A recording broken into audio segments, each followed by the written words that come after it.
Hi, everybody. I'm David Butler. I'm Emily Freeman. This is Don't Miss This. I was just about to say this is our third attempt this morning, so third time's a charm. We kept knocking everything over before we started, but we're hoping this goes a lot better.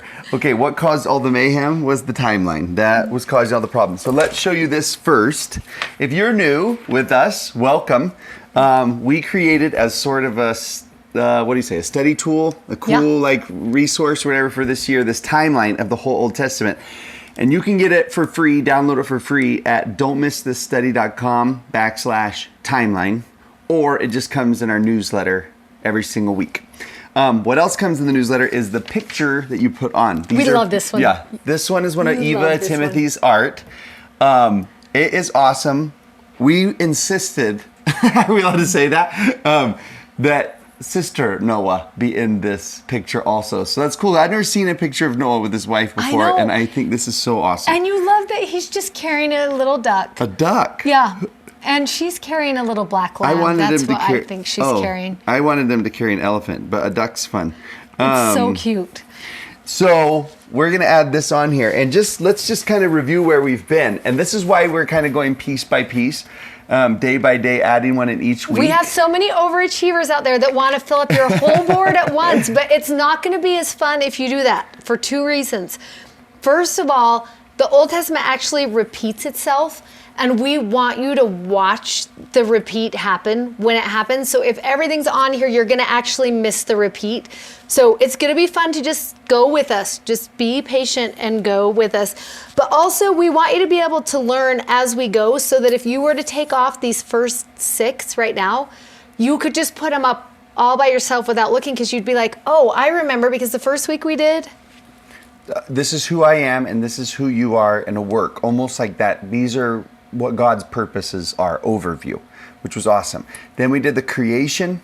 Then we did the story of Adam and Eve and the fall in the garden. Then we did Enoch, one lesson on him, and then one lesson on the city of Zion. And today we put Noah on because that's where we're at in the timeline. So it's kind of fun to remember who came, when they came, what was happening.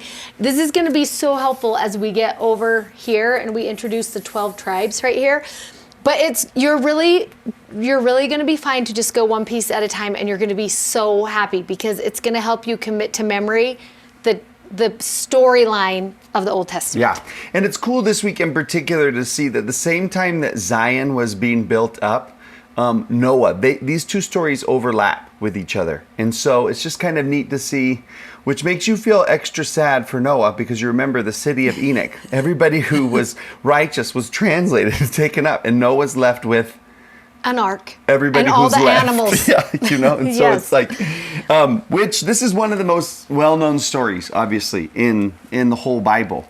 Even people who don't study the Bible know the story of Noah and the ark. And this is just something we've been thinking about. If people who know this story know that the world was super wicked and it was just corrupt, and we'll get into that in just a second. But if I were to ask you, how did God respond to the wickedness of the world during the times of Noah? I bet 93.7% of the Think people... of your answer before you... Oh, it's yeah. so fun. Think of your answer. What would you say? Yeah. How did God respond? How did God respond to the wickedness? Yeah. And what percentage did I say? 93.8. It just increased. Okay? It just increased. Percent of people would say, oh, he flooded the earth, or he cleansed the earth. And today we want to talk about God's other response to that. That the answer to that question is not that he flooded the earth, but that he provided protection and rest and refuge for people in a wicked world. And so we want to watch that emphasis. response as we're going through the lesson today. We want you to be watching for, again, the character of God, and where do we see his promise to covenant Israel in this story, and where do we see his character in this story? And we love the quote right here. Oh, yeah, in the journal. In the journal that talks about, if the earth is flooded with wickedness, God will respond. That is true. But we want you to watch how he responds. Yeah, and particularly, as we talk about, when we jump into this, I think it'll come up as we jump in. So let's just look. Let's go into Genesis 6 first. And this is kind of a description of what the world is like at the time of Noah.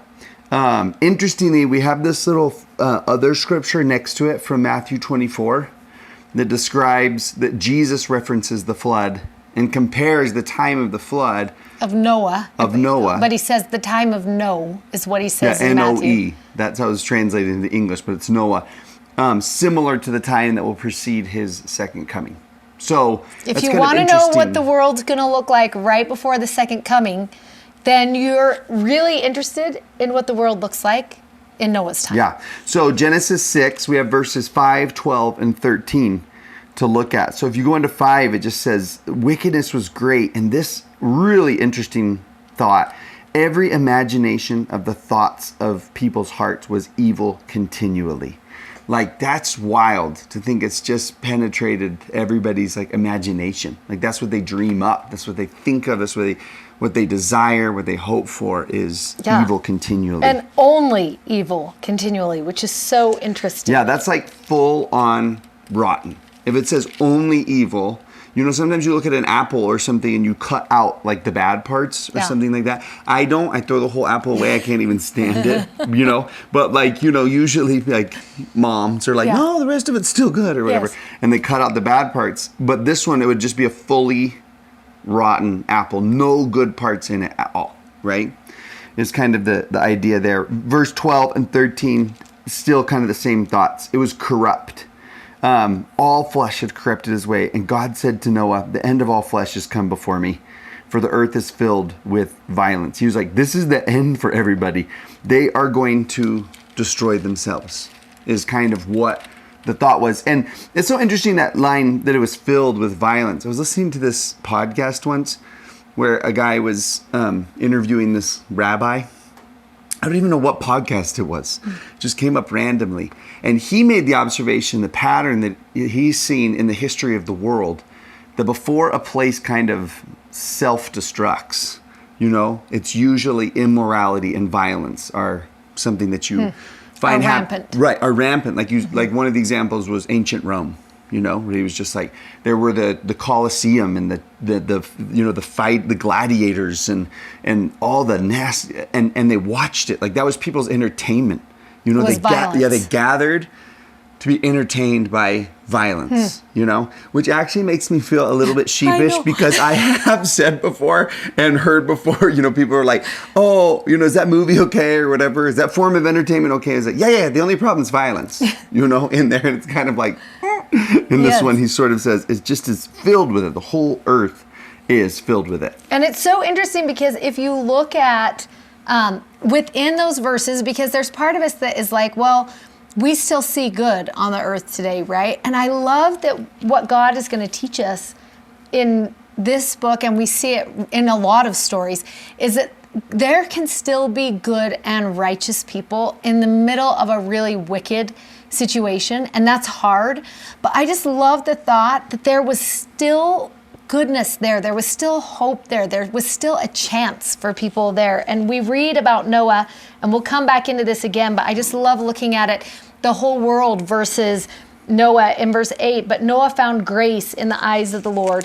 And Noah was a just man, it tells us in verse 9, and perfect in his generations, and he walked with God. And there's just a couple things we want you to note there. That word perfect is a tricky word for us because we want to think it means he made no mistakes ever. Yeah, flawless. And that's not true about Noah or any of us, really. That life is going to happen, mortality is going to happen, and mistakes are going to happen.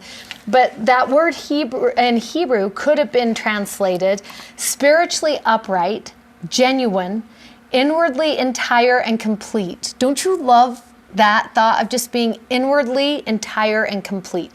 One whose heart had a single aim. And that aim was to walk with God. And we love that as you think about who we've met so far. Adam walked with God. Enoch walked with God. And now we're meeting Noah, who walked with God. And both for Enoch and for Noah, in a time of great wickedness, they made a choice to walk with God. And I love when you see patterns like that in the Old Testament. You want to mark those patterns. You want to mark those things where they're showing you in a time of wickedness, one person can actually make a difference. Yeah, I'm stuck on that definition of perfect that you read from Hebrew, that their aim. They have like this one aim. And I was just thinking about I was skeet shooting a couple of months ago. And Do you shoot? No, I'm not very good at it at all. I'm from Texas. I feel like I should be good. Like when I went, I kind of thought Who took you? I would That's be what better I'm dying than to just know. some friends who are hunters. They're good, And so we went. I'm so concerned right now. Did everyone back away when you picked up the gun? Just did they? No, I'm telling you, I'm from Texas, and it's in my blood. It's like natural. Like we know how to shoot. Anyways, I was sort of surprised I was not as good as I thought I was going to be in my mind. I was so good at duck hunt, growing up. Like I was just so good at it. So I was a little confused by it. But I just thought about the fact that I hope someone got a picture. I did of myself. Okay. No, I wasn't taking a selfie while shooting. I was everybody. with the gun. I'm so nervous right now. But I was just thinking about the fact that I missed a lot. I hit some, y'all, but I missed a lot. But I just felt like my aim was in the right place. You know what I mean? And it's just I like that idea of oh yeah, you'll miss, but you were at least aimed in the right direction. And how the opposite of that was every imagination of people's hearts was wickedness. Everybody else had an aim to do violence and to do wickedly towards other people. And then he just had a different aim. He just had a different intention. And sometimes our intentions don't match up with our actions the way that we would hope they would. But it just is neat that word perfect doesn't mean your intentions always line up with your actions, but rather you just have the right aim and you have the right intentions. That's so good. The aim of my heart. What's the aim of where is it pointed at? I was at a dinner the other night, and at the dinner we were invited. It's January, so it's the beginning of the year. And we had a little card by each of where we were sitting. And the couple who invited us said, we thought tonight it would be really fun for everyone to write down your intentions for 2022. Oh, that's cool. I know, because I was like, really goals feel really overwhelming to me. And I'm not sure if it's going to turn out, so I'm nervous to commit, Yeah.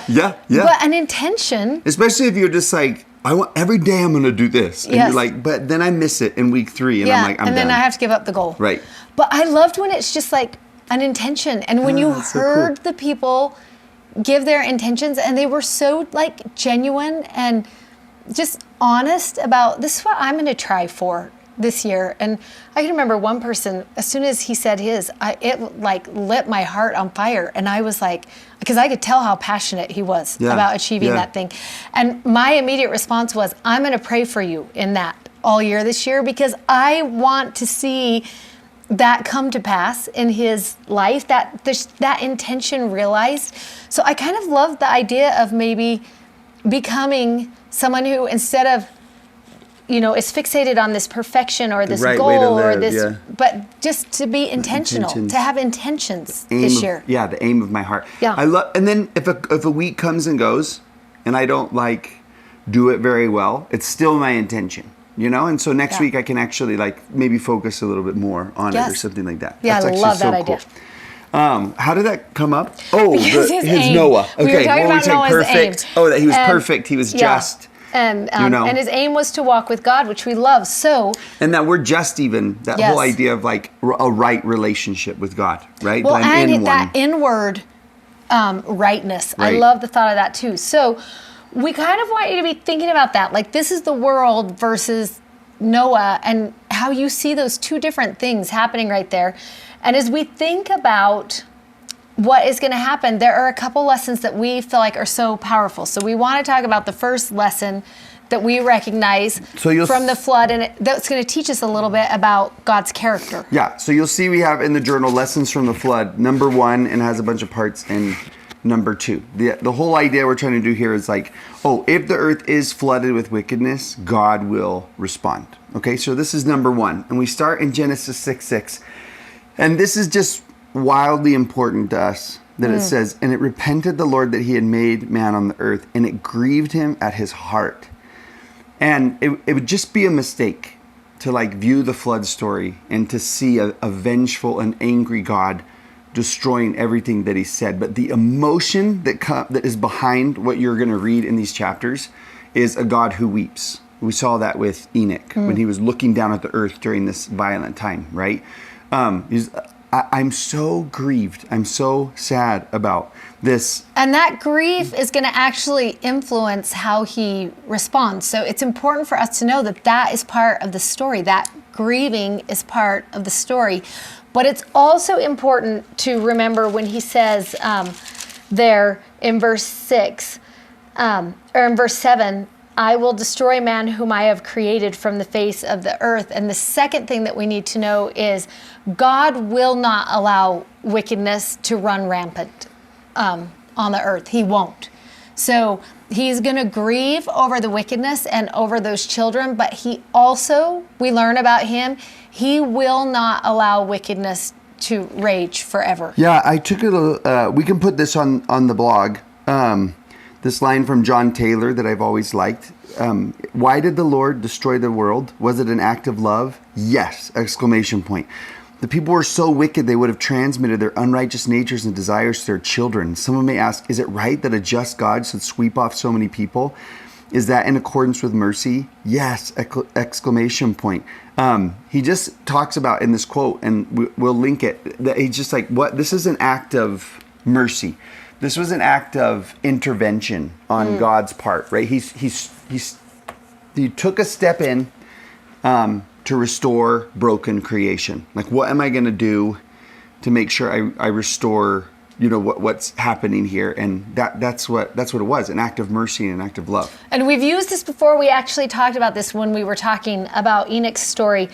But this one quote that we found in the study portion of the ESV, and it's going to be in Amos 9. And it says this: God's ultimate purpose in judgment is never destruction. It is always restoration.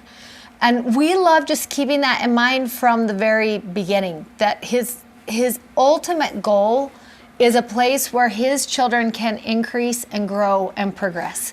And if there is something that is going to dam that from happening, that is going to stop the progression of that from happening, God will respond. So we learn first that he grieves. Second, we learn that he won't let it continue. He won't let it continue. And as you were reading that, it just made me think, like, judgment. Like, for some reason, I'm picturing a tree. Why? That's got like rotten parts of it or whatever. Maybe it's like that Jacob 5 whole thing where like you would cut out and cut off the branches that would like infect the rest of the tree. And if you saw someone doing that out of context, or the idea I thought of is if you saw a surgeon just out of context, you didn't know it was a surgeon, and you're like, that guy cut open that other guy and started pulling stuff out of him. You would just be like, that is a monster. Whoever did that is a mean, horrible, awful person. But in context, you're like, oh, actually, that surgeon is a really, really good man or woman, and they are doing a work that's restorative to the person. Yeah, that will lead to healing. Right. Like, you can't say like, oh, he took a knife to him, and you're like, that's horrible. And you're like, no, let me tell you the context of what was happening, and all of a sudden you see him in a different light. That's so good. The last thing that we learn is a really important truth, and it's that, and I'm trying to find where it is, and you'll be able to find it, that the Spirit will not always strive with man. Oh, it's in Moses 8. In Moses 8, we learn from all of this part that the Spirit won't always strive with man. And that is true, that there will be times when the world can be so wicked that it's going to be really hard to find and feel the Spirit. I'm just trying to find that one line. Because you'll want to know where. 17. The Lord said unto Noah, my Spirit shall not always strive with man. So those are 3 important things to realize, that there are consequences. There are going to be things that follow the actions that we have on the earth, and God is going to be aware of what is happening there. But the other thing that we learn that I love is what comes in verse 8 of Genesis: Noah found grace in the eyes of the Lord. So we learn that God can grieve. We learn that God will not allow wickedness to continue. We learn that his Spirit will not always strive with man if their choices don't allow for that Spirit to be with them. And we learn that there can still be one righteous person in the midst of all of that, and God will use them, and that's going to be Noah. And for just a minute, should we talk about our Hebrew word for this week? Yeah, because this is the name that Noah means. If you go into this other spot where it talks about God's response, and one of his responses is in Genesis 5:29. He just says, in this world of wickedness, there is this man whose name is Lamech, and he had a son. And verse 29, he says he's called his name Noah, saying, this same shall comfort us. And that word Noah actually comes from the same root word as our word this week, which is rest. That is what Noah's name in Hebrew means. It means a place of rest or repose or refuge. And the Greek word for that, not the Greek, what if I knew the Greek? Hebrew word. nuach, has these definitions. It could also be translated like this: to settle down. Isn't that so cool to think of like a world that's wildly violent? And he sends Noah. He sent rest. To settle down, to dwell, to stay, to give comfort, to be quiet, to remain. Those are, and then of course Noah also is on that list of that's what his name means. So how does he respond? He will not let it continue, but he sent rest, and he sent refuge, and he sent comfort to the earth during this time is what he did. And where are we going to talk about the years? Right now, let's go into this because Okay. it's so fun. Part of the story of Noah, we hear about the wickedness before. We're going to hear about the flood, how many days it rained and how long they were there, and the dove. We'll talk about that. But right in the middle is this building portion. And there is so much to learn about the building.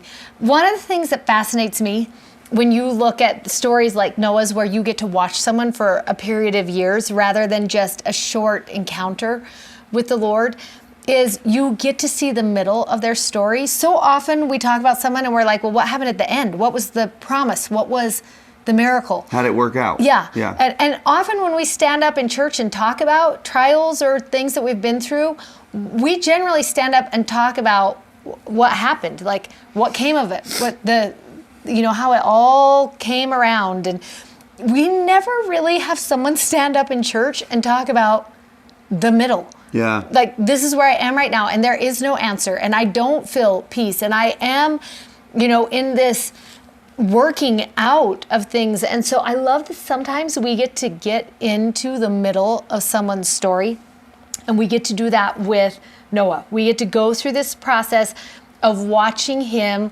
prepare for this great trial that's going to come into his life. And part of that preparation at the beginning is going to be this building up of this ark. And it's going to be in 6. And it's going to start in verse 14. Make thee an ark of gopher wood. Room shalt thou make in the ark, and shall pitch it within and without with pitch. And this is the fashion you should make it. The length is going to be this long, and the breadth is going to be this long, and there's going to be windows. And do you ever read this part and think, why is God giving us all this detail in the scriptures? Like, are we going to build an ark? Is that what he's told us? You're going to have this pitch, and it's going to be this long, and it's going to be this wide. And sometimes I think there are a couple lessons we are meant to learn from this building process. And we've listed some of these in the journal that we want you to think about. But the first one that I love is we are going to watch Noah create a place of refuge for his family. That's what we are going to watch right now. And we're going to watch the attention to detail. And there are going to be some clues given that if you read between the lines, you are going to learn about the character of God. Many years ago, I was at a thrift store. I love thrift stores, everyone. I don't know why, and I think it is probably because there's something in me that loves second chances. That I get in a thrift store and I could stay there for days. I want to know the story behind everything. I want to know what happened. And I was in this thrift store in Memphis, Tennessee, and there were all these letters. They were random. They didn't spell out things. Like hundreds of these letters. And I took one up to the man and I was like, what are these and where did they even come from? Because I want to know the story. Like, my personality always wants to know the story behind something. And so where did they come from and what are they? And they actually were on old naval ships. This is how they would write their name, is on with these letters. And then when they change the name, they take it off and then they will weld new names on there. And so they're totally like rusted out. And whenever I move this anywhere, I'm so careful not to take it too many places because my hands get so rusty all over them. And then I'm nervous to touch anything else because it leaves a mark on you. And I bought these and I wrote refuge because I love thinking about that process of creating that refuge, of Noah creating that ship. And this is something that's on our fireplace in our home. It's what you see right when you walk in the door, because I want my kids to think maybe we are creating refuge here, and a place that is just offers rest and comfort and all of those things that we talked about when they come in the home. And I love that it's going to leave a mark on us. Like creating a refuge is going to leave a mark on you when you're done with it. And it's going to take time. The other thing I love about reading this process is that ark is huge. It's huge, particularly for that time period. Like it's outrageous when you start thinking about what he's doing. And I'm sure a lot of the people were like, what is he doing? Yeah. You know, like this does not even make sense. And we don't even live by water. So it makes even less sense, these things that he's doing. And just that the height and the breadth and the length. I love when David drew all these boats on the journal, because what he's showing you is Noah's Ark in relation to the size of some of the things that we would maybe be able to visualize. And one of the lessons that I think it tells us is there was room for anyone who wanted to get on the ark. There was room. Mm-hmm. It was huge. Anyone who wanted to change their mind and come, there would have been room for them on that boat. And I love that as we think about building our own refuge, just that thought of there's room for everyone. Anyone could have gotten on the ark. Yeah, and the length of time that would have taken to build it, and how there always would have been, it's almost like this picture was happening of the heart of God, you know, that like for years and years and years, someone would see Noah like cutting down trees and planing the wood and nailing it in and putting it together and everything. And you just see like this image of God working with humanity over a really long period of time. Because they would have been like, what are you doing? Right. Building an ark. Why? Because God is going to destroy the earth in a flood. Why? Because of the wickedness. There was 120 or 25 years of that conversation ongoing. Like if you ever wondered if God was giving you time to choose something different, you had 120 years of watching Noah work. That God was like, do you want to come? Right. Do you want refuge? Because watch, I'm building refuge right now. And we love this from Alfred Edersheim, who is a favorite Bible scholar of mine. It says this: the long suffering of God waited for 120 years while the ark was preparing. And during this time especially, Noah must have acted as a preacher of righteousness, right? Every time people ask, what are you doing? Why are you doing it? And he's just preaching. The building of the ark finished when Noah was 480 years old. That is before any of his three sons, Shem, Ham, and Japheth, had been born. In fact, 20 years before the birth of Shem, which is so interesting. As we were reading this, we were like, now think about this for a minute. Thus, the great faith of Noah appeared not only in building an ark in the midst of a scoffing and unbelieving generation, and that against all human probability of its ever even being needed, right? Everybody's like, we don't even live by water. Yeah. And 120 years before it was actually required. He's building this. But also, he's providing room for his sons and his sons' wives. And while he's building it, he's childless. He doesn't even have sons or sons' wives at the time. Indeed, the more we try to realize the circumstances, the more grand appears the unshaken confidence of the patriarch. And I just love the thought of that, of there's so many reasons why Noah could have said, I don't think we need to do this when God called. I don't think we're going to need an ark. I don't even have sons. I don't know how to build an ark. There's no need for it here. There's so many reasons why he could have said, this is not going to work. But who loves that he just started cutting down trees? He's like, okay. And just that there could have been so many other different solutions, right? That there could have been like a cave, or there could have been some other place already prepared. And we see that sometimes in Scripture, that God has a place that's prepared. But it's interesting in this particular story that he has Noah as a co-partner with him in creating this place of refuge, together. So we took all that from that verse 6:14 in this list right here of just him building that and bringing it together. P.S. 6:3 is where you find the 120 years, if you're looking for that. So 6:14, that he's just building this ark, and there's rooms that he's going to make in the ark. And that's where we get that idea of it's a place that had room for anybody that wanted to come in. This pitch is such a neat idea that it was pitched within and without.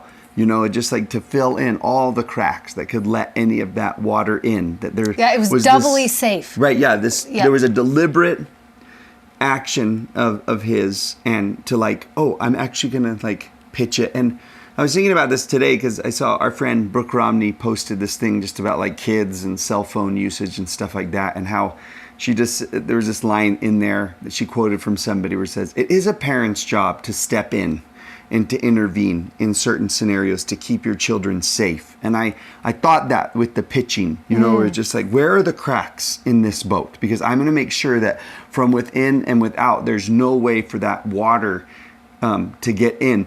This might be interesting for y'all, that the ancients saw water and floods as a symbol of chaos and turmoil and wickedness. They associated them with each other and trouble and stuff like that. And it's easy to see why they would associate them together. Because remember, there was that wild sea, that God kind of calms in the creation. But just the idea of I'm going to pitch without and within.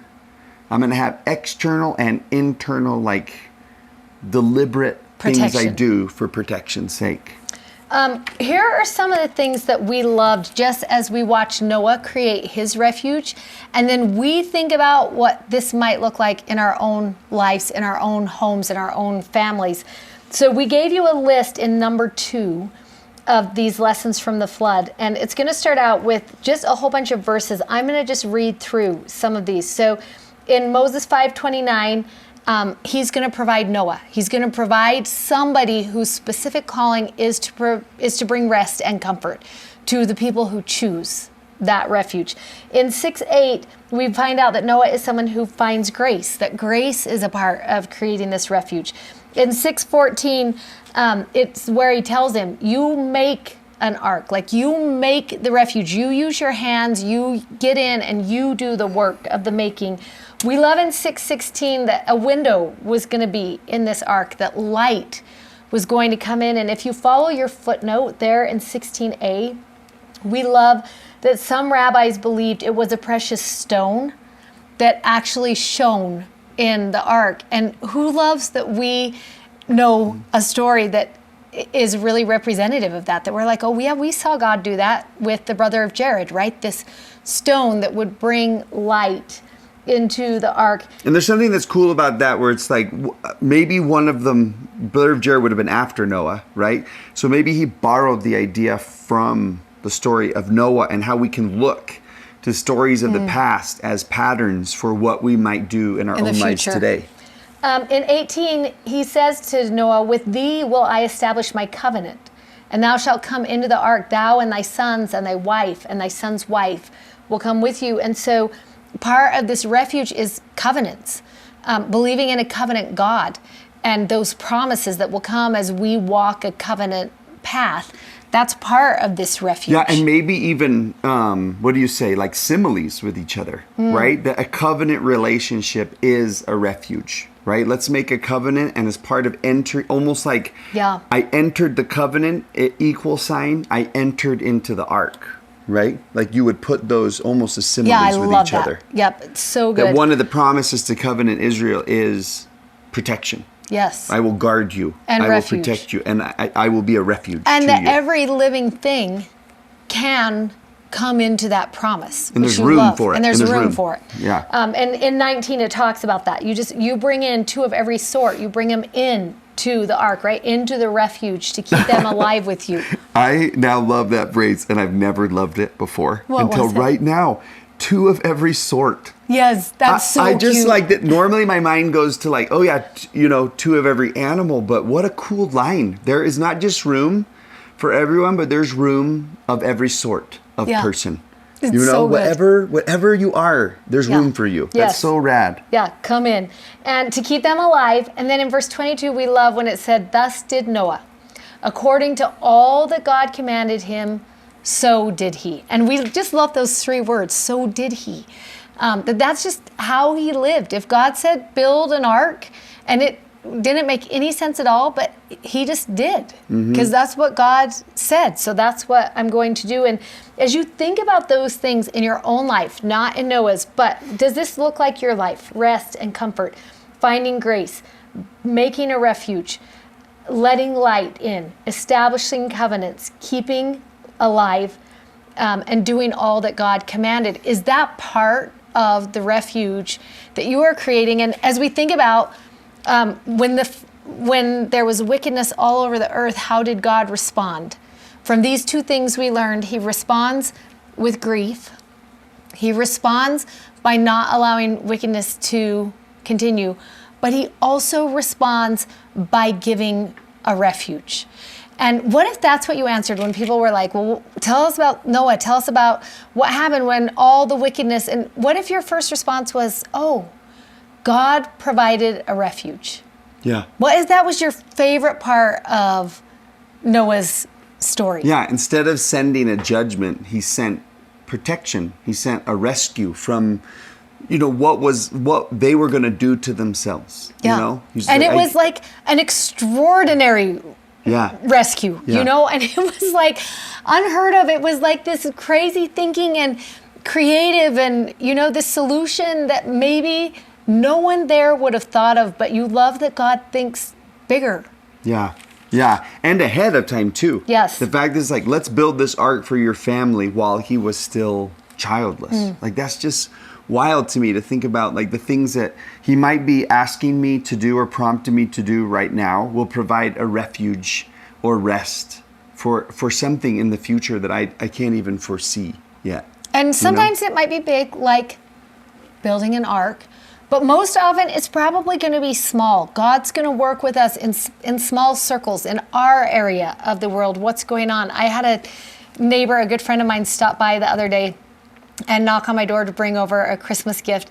And her and I have been praying for her sister, who is not an active participant in religion right now, but just an amazing woman and 2 darling daughters. And for years, my friend and I have talked about praying for this woman, that she will find reason to come back to church and that will somehow find a place in her life. And so when she came over, she said, you are not going to believe what happened. But because it's been years, like it has been years. And she said, a new person got hired at my sister's work. And the lady just started working there. And then after several weeks, she came up to my friend's sister and said, I just would love to be friends with you. Like, would you be interested in being friends? And so they became friends, and she would write home and call home to her sister and text about this new friend at her work. And then the new friend invited her to church on Christmas Sunday. And my friend said to me, you are not going to believe this, but she took her 2 daughters and she went to her friend's church, and her friend is a member of the Church of Jesus Christ of Latter-day Saints. And my sister went. She actually went to church. And then just on my porch right there, she just closed her eyes, and it was the sweetest thing. And she just said, thank you, Jesus, for sending someone. And I thought, oh, that is so cute. Don't you want to be the friend who showed up? Because she didn't even know we've been praying and praying and praying for years. But she just showed up, and she provided a refuge for that woman and a safe place and an invitation into God's goodness just simply by saying, I'd like to be friends with you. And I love the thought that Jesus will send someone. And in this story, Noah. Yeah, because what if that was your response to the flood story, you know? Yeah. Like, what do you want to say about the flood? Oh, thank you, Jesus, for sending somebody. Yes. That's what I want to say about that story. You know, for like this world was corrupt and you sent somebody, you know? Yes. Thank you for doing that. And I just want to say, like, you know, you talked about, like, our calling might not be to build an ark, but I mean, even with this story, I feel like each person added to what eventually became the ark for her.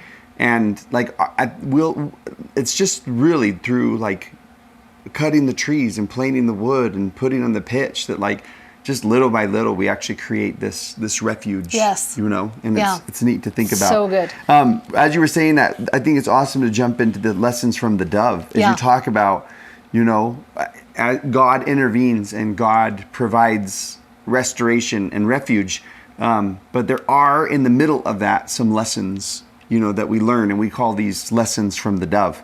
So you'll see this in chapter 8. And if you're familiar with the story of Noah, you'll know this, that it rained for 40 days and 40 nights, and then they floated for a lot more days. And they just kind of were, you know, living on this boat and just waiting for the end of the miracle to come about. You know, like, they're just like, thank you for saving us from this. When is it gonna dry up? Because they probably were so happy when it stopped raining. Right. They probably were like, oh, it's over. Right. And then it wasn't over for like months. It wasn't over. Right. So they have this dove, and you first see the dove in Genesis chapter 8, verse 8 or 7, and he sends out this dove. Sometimes it says raven and sometimes it says dove. I insist on it being a dove. Okay. I do not want to send a raven. This is not Edgar Allan Poe, right? So he sends a dove out to, you know, to just see what happens with it, to check and see, is it going to like land somewhere or bring back some evidence. And in verse 9 and 10, we find out that the dove returned. She returned unto the ark, for the waters were still on the face of the whole earth. And then in verse 10, it said, they stayed yet another 7 days. And we just think sometimes there's periods in our lives where we have to wait, where we don't necessarily see any evidence that things are going to get better or that things are going to change. But there are times when it's just, the lesson is you have to wait, you know, wait those 7 days. And he sends out the dove again, a second time. And then in verse 11, you find out that dove came in the evening, and in her mouth was this olive leaf that she'd plucked off of a tree. And so Noah knew that the waters had at least begun to abate, it says, from the earth. And sometimes we just love thinking of that little olive leaf, that one little tiny branch, as a symbol of hope. That there are some things, like sometimes you see the little twig, sometimes you see the olive branch, and you just, in the waiting places, you're like, oh, there is hope. There's something to look forward to in those. And then eventually he sends it out another time in verse 12, and the dove never came back because it had found a place to stay or to live. And we knew from that finally the full miracle had been realized, right?